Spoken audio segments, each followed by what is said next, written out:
சுவையெல்லாமே ஒத்த வேலை உடைய போல சுத்தமான நம்மூர் சுவையோ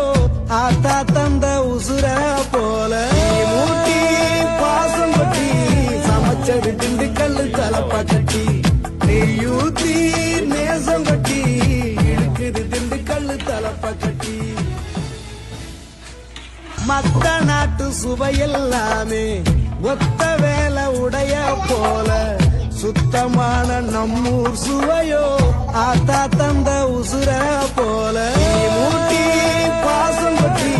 சமைச்சது திண்டுக்கல் தலப்பா கட்டி நெய்யூத்தி நேசம் கொட்டி இழுக்குது திண்டுக்கல் தலப்பா கட்டி போல சுத்தமான நம்மூர் சுவையோ ஆத்தா தந்த உசுர போல மூட்டி பாசம் கொட்டி